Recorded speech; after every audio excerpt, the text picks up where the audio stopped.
वह उस समय अपने कमरे में अपने बिस्तर पर उल्टे मुंह लेटी हुई थी। कॉलेज में हुए मामूली से झगड़े को उसने अपने सिर पर इस कदर सवार कर लिया था कि रो रो कर उसकी आंखें और छोटी सी नाक बिल्कुल लाल हो चुकी थीं। बेपनाह गोरी रंगत में लाली आ गई थी।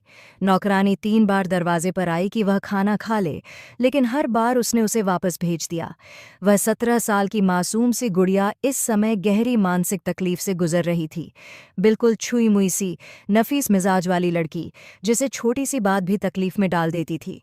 इस समय ऐसा कोई नहीं था जिससे वह अपना झगड़ा बांट सके। कॉलेज का दूसरा ग्रुप तो शायद इस वक्त तक बातें भूल भी चुका होगा, लेकिन वह इतनी जल्दी भूलने वाली नहीं थी। जलते हैं सब मेरी खूबसूरती से, मेरी जहानत से, तभी तो जलन में आकर मुझसे इतनी गंदी बातें करते हैं। वह खुद से बड़बड़ाई और फिर होंठ निकालकर बच्चों की तरह रोने लगी। फिर उठकर आईने के सामने खड़ी हो गई। उस वक्त गुलाबी रंग की शर्ट में वह गजब ढा रही थी। भूरे बाल कंधों पर बिखरे हुए, बड़ी बड़ी कांच सी आंखें और छोटे छोटे गुलाबी होंठ। रोने से उसके हुस्न में और निखार आ गया था। तभी फिर दरवाजे पर दस्तक हुई और उसके चेहरे पर गुस्सा आ गया। मैंने तुम्हें एक बार कहा है, मैं खाना नहीं खाऊंगी। मम्मा आएंगी तो उनके साथ खा लूंगी। फिर क्या मसला है? वह ऊंची आवाज में चीखी। नौकरानी ने बताया कि नीचे घाजन शाह आए हैं। घाजन अंकल आए हैं? लेकिन पापा तो घर पर नहीं हैं। बीबी जी, आप नीचे आ जाएं, वह आपको ही बुला रहे हैं। मैंने उन्हें बैठा दिया है। ठीक है, मैं आती हूँ। वैसे भी उसे इस वक्त अपने दिल का हाल सुनाने के लिए किसी की ज़रूरत थी, और घाजन से बेहतर कौन हो सकता था जो उसकी हर बात ध्यान से सुन सके, वरना घर में तो कोई उसे समय नहीं देता था। उसने मुंह पर पानी के छींटे मारे और पोंछे ही कमरे से बाहर निकल आई। सीढ़ियां उतरकर वह नीचे पहुंची तो घाजन सोफे पर उसका इंतजार कर रहा था। टीवी लाउंज में वह टांग पर टांग चढ़ाए बैठा उसे आते हुए देख रहा था। उसने एक नज़र उनकी तरफ देखा, संजीदगी से सामने बैठ गई और धीरे से सलाम किया। घाजान ने उसके उदास चेहरे को गौर से देखा। क्या बात है, आज कुछ उदास लग रही हो? उसने दिलचस्पी से पूछा। जी, मैं बहुत अपसेट हूँ। आप जानते हैं, कॉलेज में जनीरा ने मुझसे कितनी लड़ाई की, मेरे बारे में गंदी बातें कहीं, मुझे गालियां दीं। उसकी कांच सी आंखें भीगने लगीं। उसके नाजुक अस्तित्व पर नजर डालते हुए घाजान ने कहा, इसमें रोने वाली क्या बात है? आपने जवाबी कार्रवाई नहीं की। वह बात को मजाक का रंग दे रहा था। आप मजाक कर रहे हैं। आप जानते हैं जनीरा कितनी गंदी है और मुझे गंदी लड़कियों से लड़ना नहीं आता। उसने इतनी मासूमियत से कहा कि वह कुछ देर उसे देखता रहा। फिर वह उसे अपनी लड़ाई की पूरी दास्तान सुनाने बैठ गई, और वह ऐसे सुन रहा था जैसे वह उसे दुनिया की सबसे दिलचस्प बातें सुना रही हो। शायद पूरी दुनिया में घाजान शाह ही था जो उसे इतनी तवज्जो देता था। वह कभी कभार ही इस घर आता था। सुलेमान फारूकी न केवल उसका बिजनेस पार्टनर था बल्कि अच्छे ताल्लुकात भी थे, और आज वह जिस मकसद से आया था उसके दिमाग में उसकी बातें सुनते हुए बार बार वही मकसद घूम रहा था। आप जानती हैं, पापा घर पर नहीं हैं और मम्मा भी उनके साथ हैं, इसलिए मैं किसी को कुछ नहीं बता पाई। कोई बात नहीं, अब आपने मुझे सब बता दिया है। अब आपको अपसेट होने की ज़रूरत नहीं है। अब एक प्यारी सी स्माइल दें, स्ट्रॉन्ग गर्ल की तरह। वह हल्का सा मुस्कुराई और गालों में पड़ने वाले गड्ढों ने उसकी खूबसूरती और बढ़ा दी। वह हुस्न और नज़ाकत का जीता जागता नमूना थी। सिर्फ 17 साल की उम्र में ही इतनी हसीन कि किसी का भी ईमान डगमगा दे। घाजान उसकी सोच और मिजाज से अच्छी तरह वाकिफ था। बचपन से ही उसे माता पिता की कमी सी तवज्जो मिली थी, जिसकी वजह से उसमें अजीब सा नाजुकपन और बचपना आ गया था। इस वक्त उसकी उम्र करीब 17 साल थी, लेकिन फिर भी उसका बचपना कायम था, और यही बात घाजान को उसमें अच्छी लगती थी। आपकी बात हुई मम्मा पापा से? वह कब तक आ जाएंगे? उसने सोचा, शायद गाजन शाह यहाँ उसके माँ बाप से मिलने आया है। नहीं, आज मैं आपसे मिलने आया हूँ, वह अभी देर से आएंगे। उसे हैरत हुई। मुझसे? लेकिन क्यों? उसने बड़ी बड़ी आंखें घुमाकर पूछा। आपके फ्यूचर के बारे में कुछ प्लान मेरे दिमाग में आए थे, बस उन्हें ही सेट करना था। गाजन हल्के से बोला, और उसके चेहरे पर एक अजीब सी मुस्कान फैल गई। वह देर तक उसे गौर से देखती रही। आप कैसे जानते हैं कि मेरे फ्यूचर में क्या होगा? क्या आपको हाथ देखना आता है? उसके दिलचस्प सवाल पर घाजन ने हामी में सिर हिलाया और उसने अपनी नाजुक सी हथेली उसकी तरफ बढ़ा दी। तो बताइए, मेरा फ्यूचर क्या होगा? अच्छे से देखिए आप। वह अपनी हथेली पर उंगली फेरते हुए उसकी तवज्जो अपनी तरफ खींच रही थी, जबकि घाजान उसके चेहरे को देख रहा था। फ्यूचर में बहुत कुछ ऐसा होने वाला है जिसके बारे में किसी ने नहीं सोचा होगा, सिर्फ घाजन शाह के अलावा। उसके लहजे पर वह हैरानी से उसे देखने लगी और अपनी हथेली उसकी मजबूत पकड़ से छुड़ाने लगी। उसके जिस्म में अजीब सी सनसनाहट दौड़ गई थी। आज तक उसे घाजन शाह से कोई डर महसूस नहीं हुआ था। वह उससे बातें करके, अपना दिल बहलाकर उसे अच्छा दोस्त और अंकल समझती थी, लेकिन इस वक्त उसकी बातों से उसे अजीब सी उलझन होने लगी। अभी मैं अपने कमरे में जाती हूँ, पापा आएंगे तो आप आ जाइएगा। जैसे उसकी छठी इंद्रिय ने अलार्म दे दिया था कि कुछ गड़बड़ है, वह तुरंत उठ खड़ी हुई और उसके साथ ही गाजन भी उठ गया।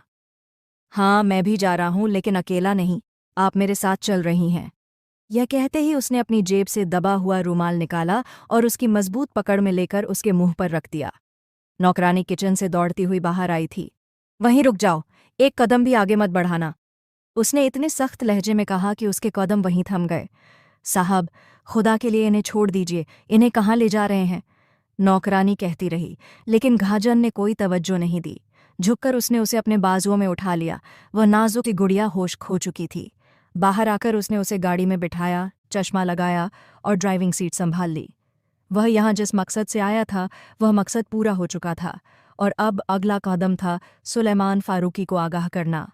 सुलेमान उसका बिजनेस पार्टनर था और काफ़ी अरसे से उससे अच्छे ताल्लुकात थे, लेकिन जब घाजन को मालूम हुआ कि सुलेमान ने एक बेहद अहम प्रोजेक्ट में धोखा देते हुए 15 लाख का घपला किया है, तो यह उसके लिए बेहद चिंताजनक था। वह कई दिन इसकी जांच करता रहा और अब सारे सबूत उसके हाथ में थे और उसे सुलेमान से ऐसी उम्मीद नहीं थी।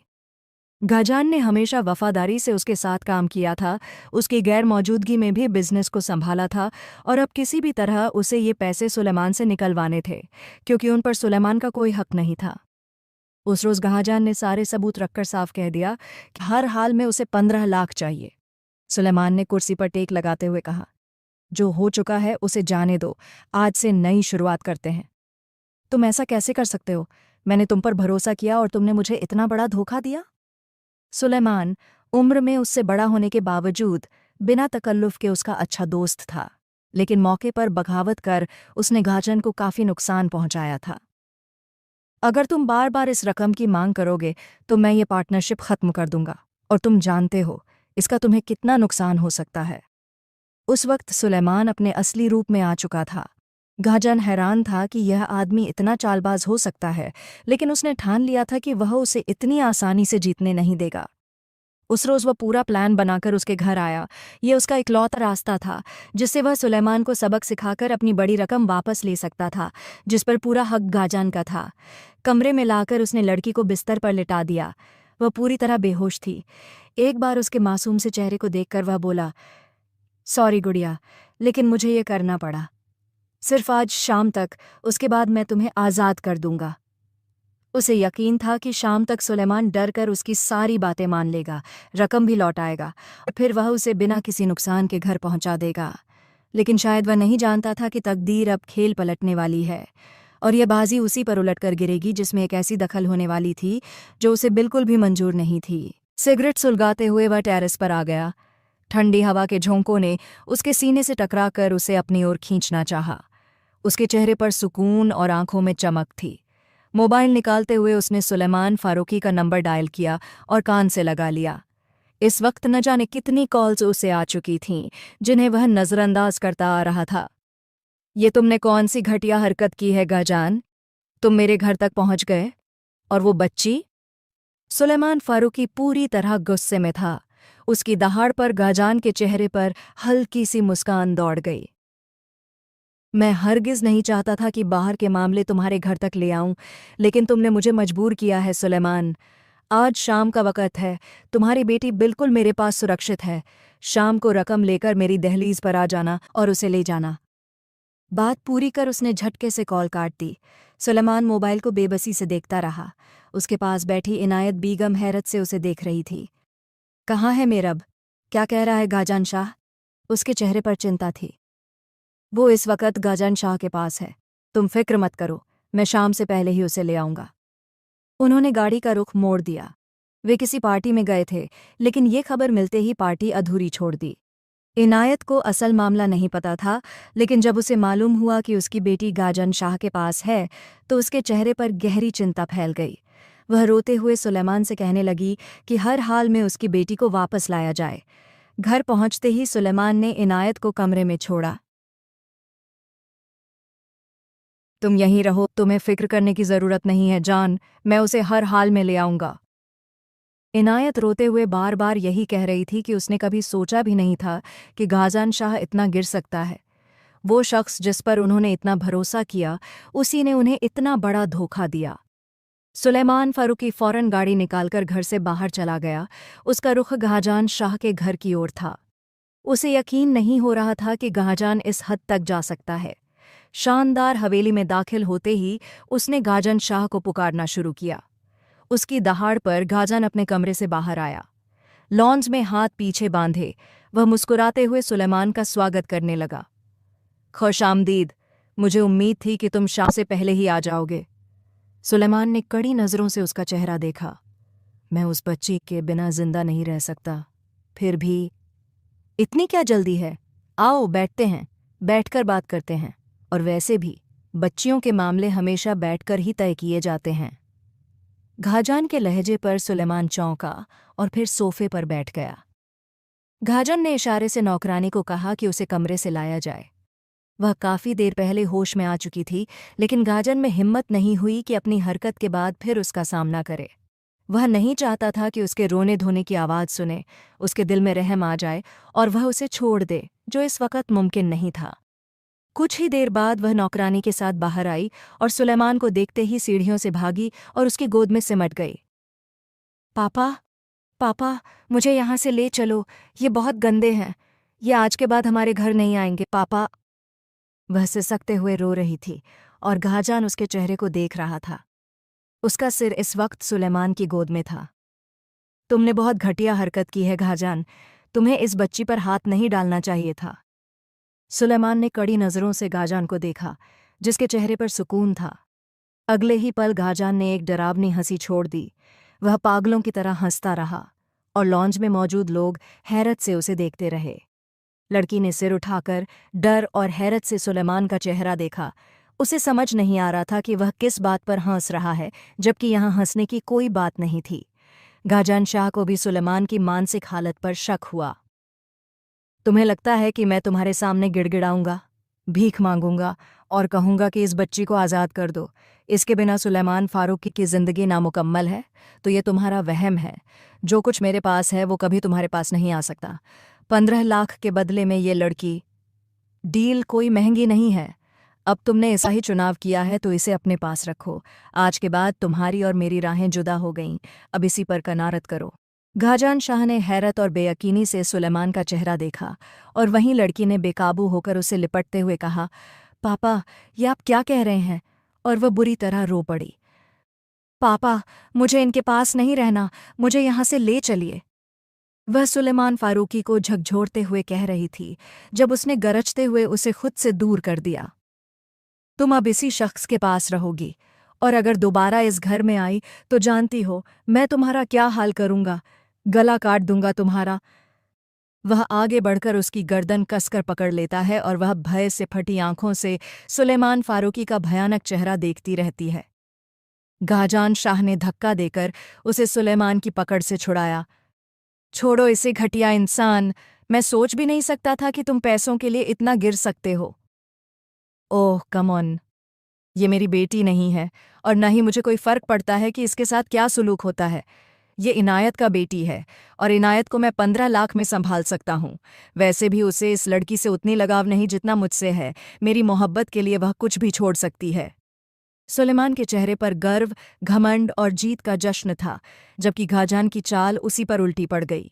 वह लड़की कितनी देर तक चिल्लाती रही। नौकरानी ने उसे संभाला और फिर बेहोश होकर जमीन पर गिर पड़ी। घाजान जल्दी से उसकी ओर लपका और बाहों में उठाकर अपने कमरे में ले गया। सुलेमान वहां से चला गया, कह गया कि अब उसे इस लड़की की जरूरत नहीं।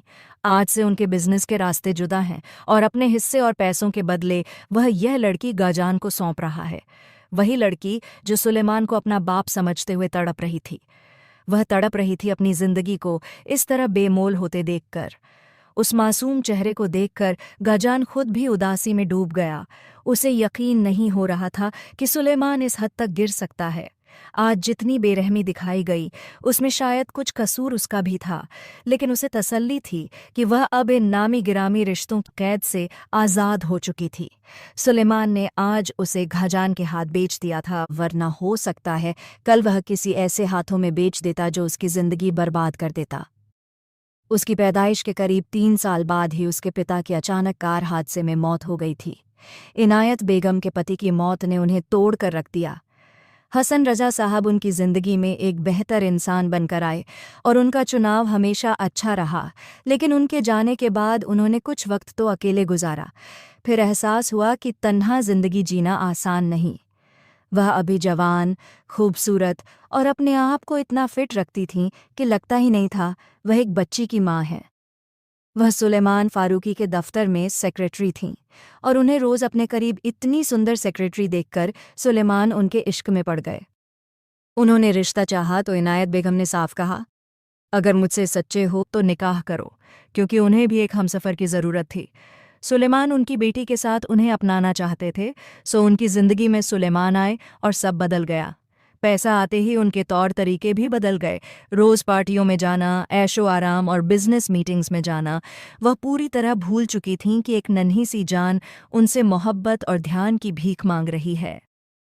दिन भर नानी के सहारे रहने वाली वह बच्ची अपनी माँ के बेपनाह प्यार को तरसती रहती। माँ उससे कभी कभार मोहब्बत जताती, लेकिन वैसी नहीं जैसी एक सच्ची माँ करती है। दूसरी ओर सुलेमान को भी उससे कोई ऐतराज़ नहीं था। जैसे जैसे वह बड़ी होती गई उसने सुलेमान को बाप की नज़र से देखना शुरू किया। 45 वर्षीय सुलेमान का बर्ताव उसके साथ अच्छा था, न बेवजह जुल्म न सख्ती, सो वह भी उनके करीब रहने की कोशिश करती। लेकिन उम्र बढ़ने के साथ साथ वह और अकेली महसूस करने लगी, और जब भी गाजान घर आता वह उससे बातें करने और करीब होने की कोशिश करती। वह उसके साथ घुलने मिलने की कोशिश करती और गाजान को भी वह काफ़ी प्यारी लगती थी। वह उसके साथ खेलता, बातें करता और उसकी तन्हाई को दूर करने की कोशिश करता। वह हमेशा उसे अंकल कहकर ही पुकारती थी। 37 वर्षीय घाजन अब तक किसी रिश्ते में नहीं जुड़ पाया था। अनाबिया नाम की लड़की के साथ उसके 4 साल तक संबंध रहे और उसने अनाबिया से सगाई भी कर ली थी। वह उसकी मोहब्बत में गहरे डूबा हुआ था, लेकिन एक दिन अनाबिया की तरफ से मिले धोखे ने उसे पूरी तरह तोड़कर रख दिया। कई साल तक वह इस दौर से निकल नहीं पाया और उसके बाद उसने औरतों के करीब जाना ही छोड़ दिया। दादी अक्सर कहते थे कि उसे शादी कर लेनी चाहिए और अपना परिवार बनाना चाहिए, लेकिन वह हरगिज़ ऐसा नहीं चाहता था।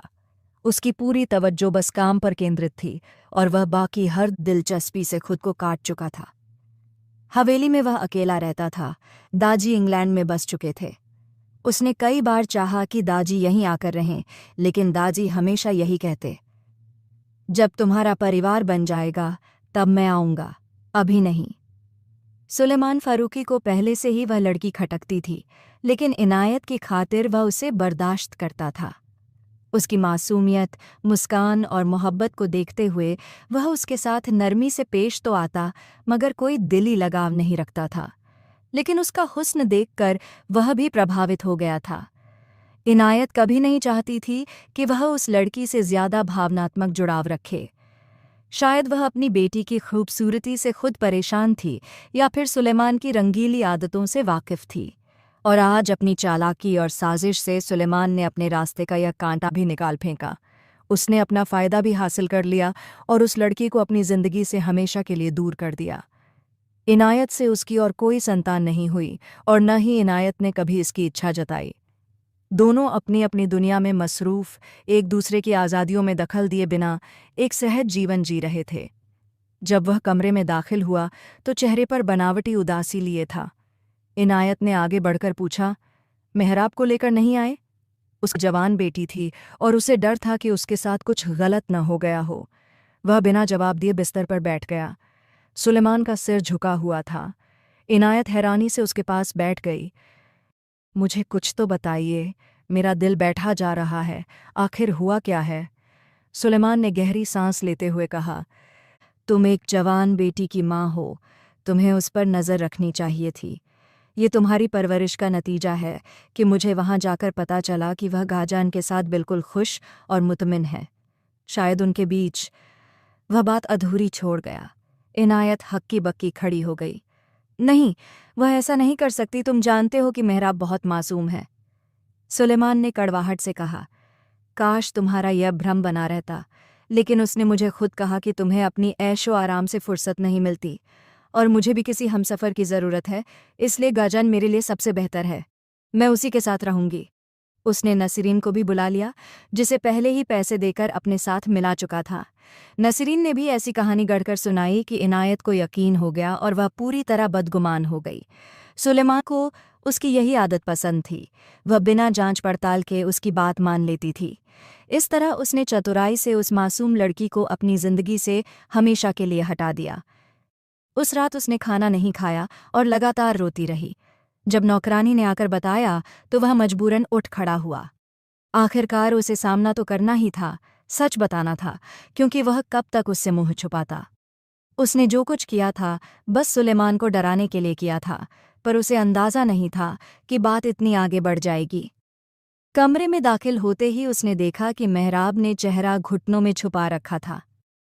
चले जाइए यहाँ से, मैं आपको देखना नहीं चाहती, आपसे बात नहीं करना चाहती, आप बहुत बुरे हैं। वह धीरे से आगे बढ़ा और उसके सामने बैठ गया। देखो, कुछ नहीं होगा। मैं तुम्हें यहाँ लाया हूँ, लेकिन तुम्हें कोई नुकसान नहीं पहुँचाया। तुम यहाँ बिल्कुल सुरक्षित हो। मेरी तरफ देखो। वह नाजुक सी कांच की गुड़िया जैसे टूट चुकी थी, रोते रोते बेहाल थी। भूरे उलझे बालों के साथ वह पहले कभी इतनी परेशान नहीं लगी थी। उसके दिल में अजीब सा रहम उमड़ आया। सुलेमान ने तुम्हारे साथ क्या किया है? उसने पैसों की खातिर तुम्हें मेरे हवाले कर दिया, लेकिन मुझ पर भरोसा रखो, मैं तुम्हें कोई नुकसान नहीं पहुंचाऊंगा। वह आज उस लड़की को समझाने की कोशिश कर रहा था, जो उसके सामने कोई हैसियत नहीं रखती थी, लेकिन शायद उसके दिल में कोई अलग ही जगह रखती थी। वो बहुत अजीब हैं, वो मेरे पापा नहीं हैं। वह फिर से सिसक पड़ी। हाँ, मैं यही तो तुम्हें समझाने की कोशिश कर रहा हूं कि वो तुम्हारे पापा नहीं हैं। सोचो, अगर वो तुम्हें किसी और के हवाले कर देते तो तुम्हारा अंजाम क्या होता? वह उसे प्यार से समझाने में कामयाब हो चुका था और वह हमेशा की तरह उसकी बात समझ भी गई। उसने अपनी गलती की माफ़ी भी मांगी कि उसे वहां से नहीं लाना चाहिए था और उसके साथ सख्ती नहीं करनी चाहिए थी। अपने कानों को पकड़कर सॉरी कहो, आप भी मेरे लिए बुरे अंकल बन गए थे। उसने मासूमियत से कहा तो गाजान बेचारगी से अपने कान पकड़कर उसके सामने बैठ गया। I am sorry doll, sorry, मैं कभी भी ऐसा नहीं चाहता था। और फिर उसके माफ़ी वाले लहजे पर उसने आंसू पोंछते हुए उसे फिर से देखा। मुझे मोबाइल दीजिए, मैं मम्मा से बात करना चाहती हूँ। गाजान ने चुपचाप मोबाइल निकालकर उसकी हथेली पर रख दिया। उसने इनायत बेगम का नंबर मिलाया। काफ़ी देर बाद इनायत बेगम ने कॉल उठाई। हेलो मम्मा। वह बात करते करते रो पड़ी, जबकि इनायत का लहजा सख्त था। मैं सोच भी नहीं सकती थी कि तुम इतनी घटिया निकलोगी। मेरी परवरिश और मेरी तालीम पर सवाल उठाया है तुमने। आखिर कब से तुम उस शख्स के साथ रिश्ते में थी? मुझे अंदाज़ा ही नहीं हुआ कि तुम कब बड़ी हो गई और तुम्हारे काम इतने गिरे हुए हो गए। इनायत बेगम ने न जाने क्या क्या कह दिया। वह उन्हें समझाने की कोशिश करती रही, बार बार मिन्नतें करती रहीं, मेरी बात सुन लीजिए। लेकिन इनायत बेगम ने हर रिश्ता ख़त्म करते हुए कॉल काट दी। वह चुपचाप उसके सामने बैठा सब सुनता रहा। फिर उसके करीब आकर उसका सर अपने कंधे पर रख दिया। रोना नहीं है स्ट्रॉन्ग गर्ल, मैं हूं न तुम्हारे पास। और वह उसके कंधे से लगकर रोती रही। आज वो बेनाम रिश्ते हमेशा के लिए बदगुमान होकर टूट चुके थे, जिनकी डोर थामे वह जीने का सहारा समझ रही थी। गाजन पूरी तरह बेबस था। उसे नहीं पता था कि वह उसे कैसे समझाए। हर गुजरते दिन के साथ वह उसे अपनी ओर लाने की कोशिश कर रहा था, उसे उस दौर से बाहर निकालना चाहता था और काफ़ी हद तक कामयाब भी हो चुका था। जहां उसने 2-3 दिन लगातार रोते हुए गुजारे थे, वहीं अब वह कुछ बेहतर हो गई थी। घाजान उसे बाहर भी ले जाता था, लेकिन अब सुलेमान फारूकी ने कुछ विरोधियों के साथ मिलकर सवाल उठाने शुरू कर दिए थे कि वह एक लड़की के साथ गलत रिश्ते में है और उसे अपने घर में पनाह दे रखी है। लोग तरह तरह की बातें करने लगे, यहाँ तक कि उसके सहकर्मी और दोस्त भी उनके रिश्ते के बारे में पूछते थे। मजबूरन उस शाम वह उसके कमरे में चला आया। वह कॉलेज के लिए असाइनमेंट बना रही थी और काफ़ी फ्रेश लग रही थी। गाजन के पास आए उसे लगभग 1 महीना हो चुका था और इस 1 महीने में इनायत बेगम ने एक बार भी उससे संपर्क नहीं किया था। वह उसके सामने बैठ गया। क्या हुआ? आप कोई बात करना चाहते हैं? उसने मासूमियत से पूछा और वह उसका चेहरा देखता रहा। उसने बहुत सोचा था और उसके पास अब कोई और रास्ता नहीं था। क्या तुम मुझसे निकाह करोगी? उसने बेधड़क कह दिया। वह गाजान का चेहरा देखती रही। हम दोनों एक ही घर में रहते हैं, लेकिन लोग इस पर आवाज़ उठा रहे हैं। मेरे जान पहचान के लोग मुझसे पूछते हैं कि हमारे बीच क्या रिश्ता है, और इससे पहले कि बात तुम्हारे किरदार तक पहुंचे, मैं चाहता हूं कि तुम मुझसे जुड़ जाओ। उसने सिर झुका लिया। चेहरे पर कई रंग बिखर गए। दिल जोर जोर से धड़क रहा था। उसने हमेशा गाजान को सुलेमान फारूकी का दोस्त माना था। वह नहीं जानती थी कि यह शख्स कभी इस रिश्ते में भी उसके सामने आ सकता है। उस समय उसकी उम्र 17 साल थी। वह रिश्तों को और उनके मायनों को समझती थी। अपनी मासूमियत के बावजूद वह जानती थी कि निकाह के बाद वह उसका शौहर कहलाएगा और उसकी ज़िंदगी पूरी तरह बदल जाएगी। लेकिन अब उसके पास और कोई रास्ता भी नहीं था, इसलिए उसे गाहजान की बात माननी पड़ी, क्योंकि गाहजान ने कह दिया था कि अगर उसे इस घर में रहना है तो फिर उनके बीच कोई जायज़ रिश्ता होना चाहिए, वरना वह नहीं चाहता कि वह समाज में बदनाम और बदकिरदार कहलाए, क्योंकि उसे अपनी इज्जत के साथ साथ उसकी भी इज्जत प्यारी थी। अगले दिन वह खुद उसके लिए काफ़ी शॉपिंग्स करके ले आया और जितना उसने अंदाज़ा लगाया था, सब कुछ नौकरानी के हाथों मीरू के कमरे में भिजवा दिया। जिस भी चीज़ की ज़रूरत हो, साहब कह रहे हैं कि उन्हें बता दिया जाए, वह खुद जाकर ले आएंगे। जब से गाजन ने निकाह की बात की थी, वह अपने कमरे से बाहर नहीं आई थी। किसे बताती, किसके साथ बांटती, या कोई ऐसा होता जो उसका सहारा बनता, तो शायद वह गाजन से यह रिश्ता कायम न करती। लेकिन चाहने के बावजूद उसे कोई और रास्ता नजर नहीं आया। कुछ गवाहों और दोस्तों को बुलाकर उसने दाजी की मर्जी से हवेली में उसके साथ निकाह कर लिया। निकाह के जोड़े में सजी संवरी जब वह उसके सामने आई तो वह काफ़ी देर तक उसका चेहरा देखता रहा। सौंदर्य उस पर जैसे टूटकर बरस रहा था और नज़ाकत तो खुदा ने उसे भरपूर दी थी। वह सिर झुकाए उसके सामने बैठी रही। आज वह पूरे हक से उसकी होने जा रही थी, जिसके बारे में उसने कभी सोचा भी नहीं था। दिल के कोनों में अजीब सी इच्छाएं जन्म लेने लगीं। हिजाब और कबूलियत के मरहलों के बाद निकाहनामा मीरब की तरफ बढ़ाया गया। उसने मासूमियत से घाजान शाह की तरफ देखा, जो उस वक़्त गहरी नज़रों से उसे देख रहा था, फिर अपने दस्तखत कर दिए। उस समय कोई भी नहीं था जो उसकी ज़िंदगी के सबसे बड़े फ़ैसले में शरीक होता। उस शख्स ने उस पर एहसान किया था, रिश्ता कायम करने के बाद उसे पूरा संरक्षण दे रहा था। निकाह के बाद नौकरानी उसे घाजान शाह के कमरे में बैठाकर चली गई। वह उंगलियां मरोड़ते हुए होंठ काट रही थी। आंखों में अजीब सा डर और दिल में तरह तरह के अंदेशे थे। वह अभी सिर्फ 17 साल की थी। उसके बचकाने दिमाग में यह योजना नहीं थी कि आने वाले समय में उसके साथ क्या हो सकता है। बस उसे यही डर था कि न जाने गाजन पति बनकर क्या करेगा। कहीं वह भी उसकी माँ की तरह अय्याशी में तो नहीं पड़ जाएगा। यही सब सोचते हुए वह बीते वक्त की कड़वी यादें जी रही थीं। मेहमानों को अटेंड करने के बाद जब वह कमरे में आया तो वह सचमुच उसकी दुल्हन बनकर उसके बिस्तर पर मौजूद थी। जिंदगी के उस मोड़ पर जहां उसने सोच लिया था कि किसी भी औरत के करीब नहीं जाएगा और अकेले ही जिंदगी गुजारेगा, वहां एक लड़की का यूं बिन झिझक उसकी जिंदगी में आ जाना, वह भी एक मासूम बचकाने दिमाग वाली जो उम्र में उससे काफ़ी छोटी थी, उसे सोच में डाल गया कि कहीं उसने उसके साथ नाइंसाफ़ी तो नहीं कर दी। वह उसके सामने आकर थोड़ी दूरी पर बैठ गया। ये फैसला तुमने अपनी मर्जी से किया है मीरू। मैं तुम्हारा पति तो बन चुका हूं, लेकिन हमारे बीच एक फासला रहेगा, तब तक जब तक तुम न चाहो, क्योंकि मैं अब कोई भी मर्जी तुम पर थोप नहीं सकता। मैं चाहता हूं कि तुम्हारे हर फैसले में तुम्हारे साथ खड़ा रहूं।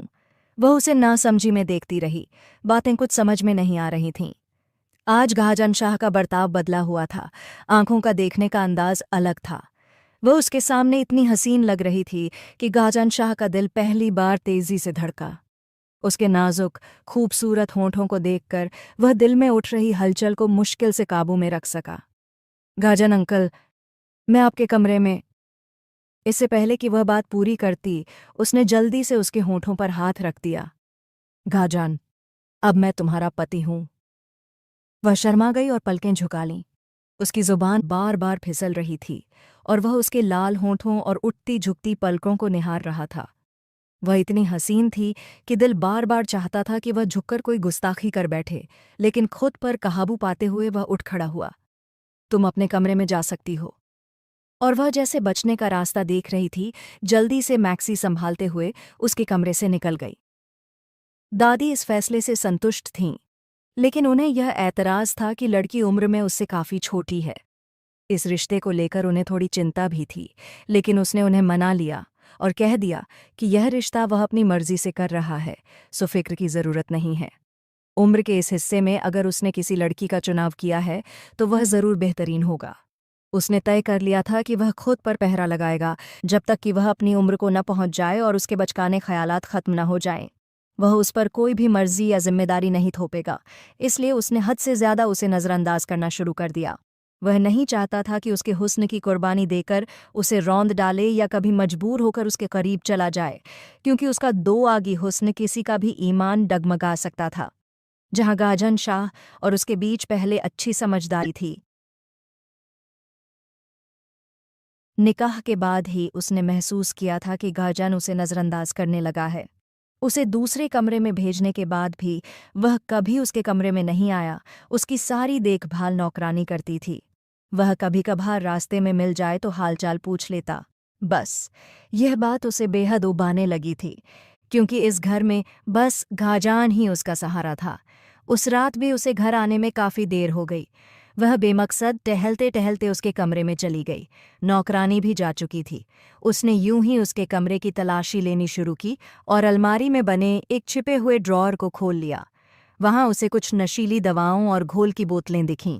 उसने आज तक घाजान को नशा करते नहीं देखा था, पर अंदाजा हो गया कि यह शायद उसका सामान है।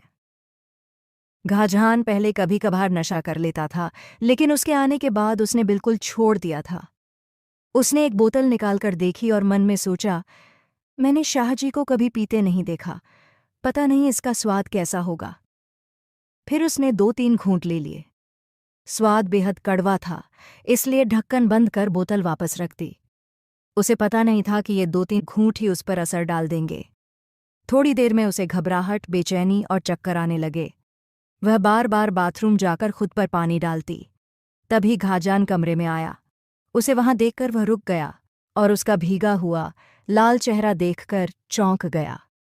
पास आते ही उसे अजीब सी महक महसूस हुई। उसने तुरंत पूछा, तुमने कुछ पिया है? वह मुस्कुराते हुए बोली, पिया नहीं, बस थोड़ा चखा है, और हाथ के इशारे से थोड़ा सा बताया। उसकी नशीली आंखें और भी लाल थीं। गाजान का दिल तेज धड़कने लगा। वह भीगे कपड़ों में अपनी जवानी की पूरी रौनक के साथ उसके सामने थी। उसने उसे होश में लाने की कोशिश की, लेकिन वह उसके गले लग गई और भीगे होंठ उसके होंठों से मिला दिए। गाजा ने खुद को रोकने की कोशिश की, मगर उसने उसकी कमर पकड़कर और पास खींच लिया। वह नशे में थी और वह खुद पर काबू नहीं रख पाया। रात मोहब्बत, जुनून और दीवानगी में बीत गई। सुबह उसकी आंख खुली तो सर भारी था और उसने खुद को घाजन की बाहों में पाया। पास लेटे बिना शर्त के घाजन को देखकर उसका दिल तेज धड़कने लगा। शरीर में दर्द की लहर उठी और पिछली रात के कुछ दृश्य याद आते ही उसकी आंखें भर आईं। घाजन ने उसका चेहरा अपनी तरफ किया और अपराध भाव से बोला, आई एम सॉरी डॉल, जो कुछ हुआ। घाजन समझ नहीं पा रहा था कि बात की शुरुआत कहाँ से करे, जबकि वह लगातार रो रही थी। उसे दुख हो रहा था कि उसे अपने ऊपर काबू रखना चाहिए था। मैं इसीलिए तुम्हें नज़रअंदाज कर रहा था, तुमसे दूर था, ताकि तुम्हारे करीब आकर अपना कंट्रोल न खो दूं। मैं ये सब तब तक नहीं करना चाहता था जब तक तुम खुद राजी न हो जाती, लेकिन कल रात शायद तुम नशे में थीं और तुमने मुझे मजबूर कर दिया। वह सिर झुकाए सफाई दे रहा था। जी नहीं, आप ही खुद होंगे बेशर्म, मैं बेशर्म नहीं हूं। वह तुरंत उसे देखकर फुंकार उठी। शायद उसे गुस्सा आया था जब गाजन ने कहा कि उसने मजबूर किया। गाजन को उसका चेहरा शर्म से लाल होते देख वह पल इतना प्यारा लगा कि उसने झुककर एक बार फिर उसके होंठों पर हल्की सी गुस्ताखी कर दी, जबकि वह होंठ बाहर निकालकर रो पड़ी, आप फिर से वही सब कर रहे हैं ना? और गाजान ने हंसते हुए उसे अपने सीने से लगा लिया। अब जो कुछ हो चुका था, उसके बाद उसका नशा गाजान शाह पर इस कदर हावी हो गया था कि उसका मन करता कि वह सामने बैठी रहे और वह उसका हसीन चेहरा देखता रहे। एक मोहब्बत भरी जिंदगी की शुरुआत हो चुकी थी, लेकिन मीरब इसके लिए तैयार नहीं थी। यह सब अचानक हुआ था और शायद इसी वजह से वह गाजान से कुछ दूरी बनाए रखने लगी। वह चुपचाप उठकर अपने कमरे में चली गई और गाजन ने भी जिद नहीं की कि वह दोबारा उसके कमरे में आए। वह चाहता था कि वह उसे वक़्त दे ताकि वह इस रिश्ते की हकीकत को समझ सके और फिर खुद चलकर उसके पास आए। उसने जाते जाते उसे कह भी दिया था, अगर तुम्हें लगे कि जो कुछ हमारे बीच हुआ वह सही है और तुम इस रिश्ते की शुरुआत करना चाहती हो, तो इस कमरे में लौट आना। मैं तुम्हारा इंतज़ार करूंगा। और वह सिर झुकाए उसके पास से गुजर गई। इस रिश्ते की नफासत को समझना, उसकी जिम्मेदारी निभाना और गाजन शाह जैसे मर्द की शिद्दत संभालना उसके बस की बात नहीं थी। करीब 2 दिन बाद दादी की आमद थी और वह तैयारियों में लगा हुआ था। वह चाहता था कि दादी के आने तक सब कुछ सामान्य हो जाए और वह अपने कमरे में वापस आ जाए। वह नहीं चाहता था कि दादी की मौजूदगी में भी वह दूसरे कमरे में रहे। जिस रोज़ उसे दादी को एयरपोर्ट से लेने जाना था, उस रोज़ वह एक बार फिर उसके कमरे में आया। वह बिस्तर पर बैठी मोबाइल देख रही थी। उसे आते देख उठ खड़ी हुई, कोई काम था तो मुझे बुला लेते। अब वह पहले से ज़्यादा समझदार हो गई थी। बात करते हुए झिझक और हिचकिचाहट भी कम थी। मैं चाहता हूं कि तुम अपने कमरे में लौट आओ, क्योंकि मैं दादी को मौका नहीं देना चाहता कि वह हमारे रिश्ते को लेकर परेशान हो। अगर तुम इस कमरे में भी रहोगी तो तुम्हें चिंता करने की ज़रूरत नहीं है। इससे पहले कि वह और सफाई या तसल्ली देता, उसने हामी भर दी। ठीक है, मैं अपना सामान लेकर कमरे में शिफ्ट हो जाती हूँ, आप फिक्र मत करें। और वह उसके हसीन चेहरे पर एक नज़र डालकर लौट गया। अनजाने में यह लड़की उसके बहुत करीब आ चुकी थी। वह उसे चाहने लगा था और उसके बिना यह घर अब बिल्कुल नामुकम्मल था। दूसरी तरफ, जब से सुलेमान फारूकी ने खुद बिजनेस को देखना शुरू किया, उसे आए दिन नुकसान हो रहा था। कई प्रोजेक्ट उसके हाथ से चले गए। इस बिजनेस में तरक्की का सबसे बड़ा हाथ कराजन शाह का था और उसे किनारा करते ही वह घाटे में जा रहा था। शायद कुदरत की तरफ से मकाफात का आगाज हो चुका था। जो कुछ उसने उस मासूम लड़की के साथ किया था, उसका अंजाम भुगतने के लिए उसे तैयार होना चाहिए था। उधर बिगड़ते कारोबार के साथ साथ इन नामता बेगम की अय्याशियों में भी कमी आने लगी थी। अब आए दिन झगड़े और हंगामे होने लगे और इस चीज़ ने सुलेमान फारूकी को हद से ज़्यादा तंग कर दिया। उसे इन्नामता की रोज़-रोज़ की चिक-चिक से नफरत होने लगी। शायद कुदरत अभी इन्नामता को सुलेमान फारूकी की हकीकत से वाकिफ कराना चाहती थी। जब उस रात सुलेमान ने उसे कॉल करके कहा कि वह डिनर के लिए तैयार रहे, वह रात को आकर उसे डिनर पर ले जाएगा। इन्नामता को खुशी हुई कि शायद सुलेमान इतनी पेचीदगियों के बाद मामला सुलझाने लगा है। उसने सी ग्रीन रंग की साड़ी चुनी। खूबसूरती से सजी धजी वह देखने वाली आंखों को चकाचौंध कर रही थी। अपनी तैयारी से मुतमिन होकर वह अपने कमरे में सुलेमान फारूकी का इंतजार कर रही थी। जब अपने कमरे में आए अनजान व्यक्ति को देखकर वह हैरान रह गई। कौन हैं आप और यहाँ क्या कर रहे हैं? वह व्यक्ति न सिर्फ घर में बल्कि उसके कमरे में भी आ चुका था।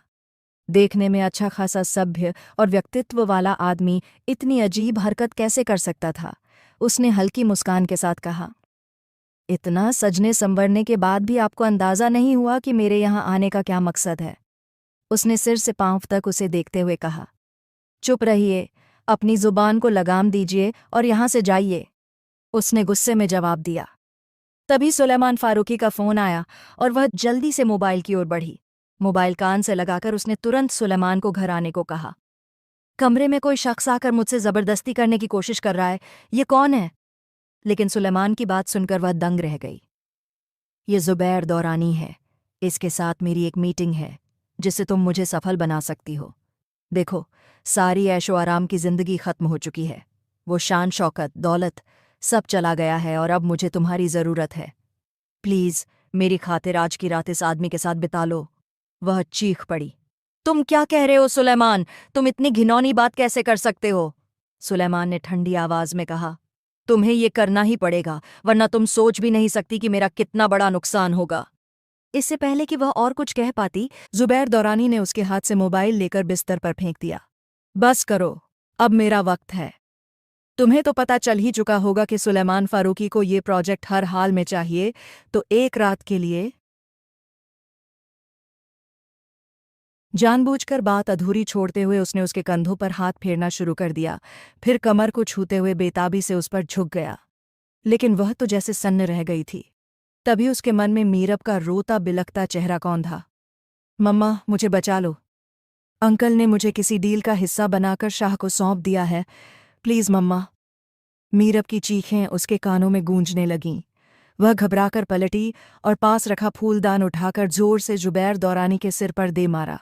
उसे लगा था कि शायद वह राजी हो चुकी है, इसलिए इतनी सहज खड़ी है, लेकिन अचानक वार से वह लड़खड़ाकर दूर जा गिरा। उसी वक्त उसने दरवाज़ा बंद कर बाहर निकल गई। उसे यकीन था कि अंदर मौजूद शख्स ताला नहीं खोल पाएगा।